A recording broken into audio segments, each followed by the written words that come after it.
आंखों के सामने की बात है। एक्सपायर्ड जो 2017-25 के एक्सपायर आंसू बॉम्ब तुम किसी के ऊपर फेंक रहे हो, जाहिलियत की हैवानियत की हद होती है। मैडम मेरा ऑफिस यही है, मैं दिन भर देख रही थी, 8 घंटे अपनी आंखों से देखा है मैंने। जिस बेकदरी से तुम डंडे बजा रहे हो, तुम्हारे बाप का कुछ खा रहे थे, तुम्हारे बाप का कुछ मांग रहे थे, तुमसे सिर्फ ये बोल रहे थे हमारी बात सुन लो। 22 दिनों से सारे बच्चे यहाँ भूखे बैठे हैं, किसी के बाप में दम थी तो सुने उनकी आवाज। जब कल सारे बच्चे इकट्ठे हुए ना, इनकी फटके गीली हो गई कि अब हम क्या करें। तो इन्होंने जब इनकी फटी पड़ी थी तब इन्होंने अपने दल्ले भाड़े के टट्टू 700-800, जिसमें दम है ना, मेरा नाम नोट कर ले, गरिमा सूर्यवंशी, 700-800 भाड़े के टट्टू इन्होंने भीड़ में छोड़े। और जो बच्चे इतनी दूर दूर से आए हैं, कोई सिक्किम से, कोई तमिलनाडु से, ऑल ओवर पैन इंडिया से स्टूडेंट्स आया हुआ है, ठीक है। मैं मानती हूँ, ओके, 1000 में से 20 लोगों ने ऊधम मचाया, बाकी के क्या, बाकियों पे तुम्हारा हक बनता था मारने का, ठीक है। तुम्हें डराना था, तुम्हें डर था कि बच्चे तोड़फोड़ ना करे, आतंक ना मचा दे, तुम उसको आराम से हैंडल कर सकते थे। सिर्फ तुम लाठियों से डरा सकते, तो तुमने किसी लड़की का सर फोड़ दिया। वो अपने पेरेंट्स से लड़के आई होगी कि मैं प्रोटेस्ट में जा रही हूँ, क्यों? क्योंकि हमारा फ्यूचर सिक्योर होगा। तुम उसको मार रहे हो, किसने हक दिया तुमको मारने को? और तुम कहते हो कि हम तुम्हारी रक्षा करते हैं। कहाँ मर जाते हो तुम जब किसी का रेप होता है, जब हमें रोड पे चलते फिरते, मेट्रो में, बसेज में, यहाँ कोई छूता है, कहाँ मर जाते हो? कहाँ मर जाते हो? तब तुम्हारे बाप में दम नहीं होती क्या? तब तुम्हारे बाप में दम नहीं होती? पूरी रात में आज पूरे दिन देख रही थी मैडम, इतनी बुरी तरह मार रहे थे बच्चों को। आई एम ऑल्सो स्टूडेंट, मैं रात में सोई नहीं। लोगों को लगता है अरे लड़कियां रो रही हैं, लड़के रो रहे हैं, ड्रामा कर रहे हैं। तुम्हारे बच्चों के साथ तो किसी मिनिस्टर का बच्चा किसी सरकारी स्कूल में क्यों नहीं पढ़ता? क्यों हमारे बच्चे, हमारे तुम्हारे भाई बहन क्यों पढ़ रहे हैं? क्यों? फीस के चक्कर में। तुमने छोटे से छोटे कोर्सेज की इतनी महंगी फीस कर रखी है, कहाँ जाएगा गरीब इंसान? और हर कोई ना तुम्हारे जैसा मिनिस्टर नहीं होता जो एमएलए और विधायकों के बच्चे जो आउट ऑफ इंडिया पढ़ रहे हैं वो पढ़ सके। हम लोग यहाँ अपना फ्यूचर बना रहे हैं, ठीक है। बाकियों का क्या? तुम्हारे बच्चे तो वहां पढ़ रहे हैं। हमारे बहनों के साथ जो हो रहा है, लड़कियों के साथ हो रहा है, मैं तो बोल रही हूँ लड़कियों को भाड़ में जाने दो। लड़के तक सेफ नहीं है, लड़के तक सेफ नहीं है, कुत्ते और गाय भी सेफ नहीं है, कोई भी सेफ नहीं है मैडम। तुम 400-500 भाड़े के टट्टू लाके आज पिटवा दोगे, कल पिटवा दोगे, उसके बाद क्या? फ्यूचर में ये लोग एक्सपेक्ट कर सकते हैं कि हम लोग इनको वोट देंगे? अपना एक एक वोट से इनको हम इतने बड़े पदों पे बिठाते हैं ट्रस्ट करके। कांग्रेस के टाइम पे इन लोगों से ट्रस्ट की, इन लोगों पे हमने ट्रस्ट किया। 2014 में सबसे पहले इनकी सरकार बनी, किसने ट्रस्ट किया? इस यूथ ने ट्रस्ट किया, हमने ट्रस्ट किया, आपने ट्रस्ट किया होगा मैडम, आप भी वोट देने लायक, आपने ट्रस्ट किया होगा, अपनी फैमिली ने ट्रस्ट किया होगा। क्यों? ये सब देखने के लिए। 6 दिन के वादे की जब बात थी, घंटा वादे, ये लोग सेफ्टी नहीं दे सकते। आप दिल्ली छोड़ दो, कहीं भी चले जाओ, चलते फिरते मेट्रो में कोई भी आके हमें यहाँ छू जाता है, कौन रिस्पॉन्सिबल है?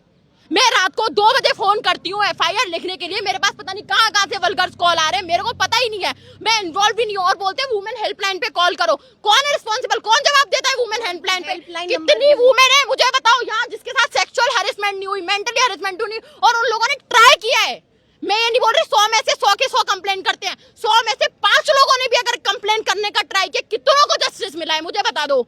यहाँ जितने खड़े हैं ना, जितनी भी फीमेल, 100 में से ना मैडम कम से कम 95 के साथ अगर ये सब चीजें हुई होंगी, ठीक है, आप भी समझते हो ये बात, एज अ फीमेल आपके साथ भी, मैं नहीं चाहती कि आपके साथ ऐसा कुछ हो, बट हुआ नंबर पे फोन नहीं उठता। अरे फोन नहीं उठता वो तो छोड़ दो मैडम, आपने अगर कभी ट्राई भी किया होगा ना अपनी आवाज उठाने का, आपको किसी पुलिस वाली ने सपोर्ट नहीं किया होगा, मेल तो छोड़ दो। जिस दरिंदता के साथ ये लोग पेट में लात मार रहे थे फीमेल्स के, ठीक है, उनके कपड़े फाड़ रहे थे, अपने बीवी बच्चे नहीं है इनके खुद के, क्या जवाब देंगे घर जाके?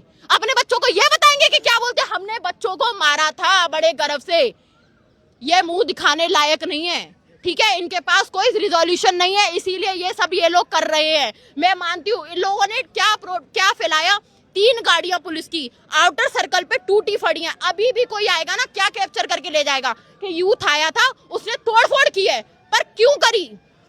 किसने बोला था 10 फीट ऊंची बैरिकेडिंग लगा के उसमें करंट पास आउट करने का? किसने बोला था? कोई मर जाता तो, और मरने की कगार पे भी कोई होगा तो क्या आपको पता है? मुझे पता है नहीं।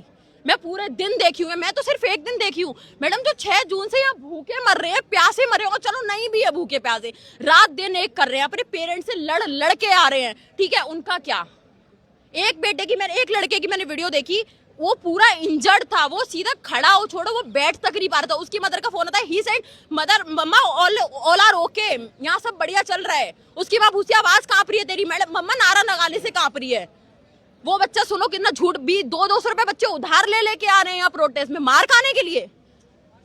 जहां बच्चा आ रहा है, कह रहा है, सोच रहा है वो कि हमारी आवाज सुनी जाएगी, हमारी आवाज सुनी जाएगी।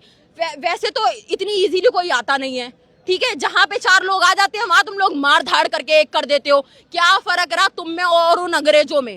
अंग्रेजों ने क्या फिर भी फर्क रहा? गांधी जी का आके फास्ट तुड़वा दिया था। जब इनमें उतनी भी दम नहीं है कि ये मुंह पे आके जवाब दे सकें कि हाँ हमारी गलती है। क्योंकि जिस तरीके गवर्नमेंट नौकरी ये खा गए, वुमेन सेफ्टी ये खा गए, हर चीज में इन्होंने डबल दाम कर दिए, ठीक है। कहाँ जाए आम जनता? नौकरी तुम्हारे बाप से नहीं दी जा रही है, ठीक है। सिक्योरिटी तुम्हारे बाप से नहीं दी जा रही है, तो तुम बैठे क्यों देश को खाने के लिए? जहां नॉर्मल सी आम जनता के लिए, हमारे जैसे लोग जो जॉब करते हैं उनका लाइफ का एक ड्रीम होता है अपना घर लेना, उसके लिए एक सिंपल सी प्रॉपर्टी लेना मैडम 30 गज का प्लॉट लेना भी ना इतनी बड़ी बात होती है। और तुम वहां 1 रुपए में इतना बड़ा जंगल दे रहे हो अपने बाप को। कौन है वो तुम्हारा? कौन है? कौन? तुम्हें पता क्या है? नो, इस देश में नो प्रोटेस्ट चल रहे हैं। क्यों चल रहे हैं? ये जनता पागल है, ये लोग पागल हैं। ऋषिकेश में लोग पागल हैं, एमपी में लोग पागल हैं, मणिपुर जल रहा है, दिल्ली में लोग पागल हैं, सारे पागल हैं। तुम सही हो, तुम सही हो। तुम बोलते हो हिंदू मुस्लिम, जब तक मिडिल क्लास लोग पढ़ेंगे नहीं, गरीब इनका वोट बैंक है वो पढ़ेगा नहीं, वो बस अंधभक्तों के नाम पे तुम उसको पागल बनाओगे। हिंदू मुस्लिम हम तो नहीं करते, हिंदू मुस्लिम हम तो नहीं करते, हम तो सबसे बात करते हैं, हम तो सबके साथ काम करते हैं। कौन बोल रहा है हिंदू मुस्लिम? मैडम मैं हिंदू हूँ, ठीक है, मैं पूजा भी करती हूँ, मैं गुरुद्वारे भी जाती हूँ, ठीक है, मैं सब करती हूँ। और मेरे पास इतना टाइम नहीं है कि 4 घंटे घंटा बजा के पूजा करूँ मैं। बट ये लोग बोलते हैं राम देश, राम को मरे हुए, मुझे सॉरी नहीं बोलना चाहिए, भगवान जी माफ करना, पर राम को गए हुए हजारों वर्ष चले गए। राम तुम्हारा देश नहीं चला रहा, तुम्हारा देश तुम चला रहे हो, हम चला रहे हैं। अगर हम अपने वोट से तुम्हें ला सकते हैं तो तुम्हें कुर्सी से भी उठा सकते हैं, ठीक है। नाम नोट कर लो मेरा। चलिए ध्यान रखिए, बहुत आपका गुस्सा है। और मैं बता दूं कि ये जो गुस्सा है ना, ये आम जनता में ना, आज मैंने सुबह से, आज मैं बोल ही नहीं पा रही हूँ, मुझे कोई बोलने ही नहीं दे रहा, क्योंकि सबका गुस्सा इतना ज्यादा है। वो चाहते हैं कि रोइए मत आप प्लीज। ऐसे आज बहुत से लोग मिले मुझे जो बहुत रो रहे हैं। अभी आंटी थी, वो हाउस वाइफ थी, अपनी बच्ची को 11वीं क्लास में है, वो रो रही थी। अभी ये जॉब करते हैं, अभी इनके भी आंखों में आंसू आ गए, क्योंकि कल जो ब्रुटैलिटी पुलिस द्वारा की गई है ना, उससे पूरा देश इस वक्त ना इतना सदमे में है, क्योंकि वो कभी नहीं इमेजिन किया था। सारे किसी ना किसी के बच्चे थे, युवा थे, पैरों में जिस तरीके से मैंने उनको देखा है कल, वो गुस्सा आज मुझे इन सड़कों पे नजर आ रहा है। और मुझे ये देख के काफी अच्छा भी लग रहा है कि लोग जो है अपनी आवाज के लिए फाइनली उठ गए हैं और आ गए हैं।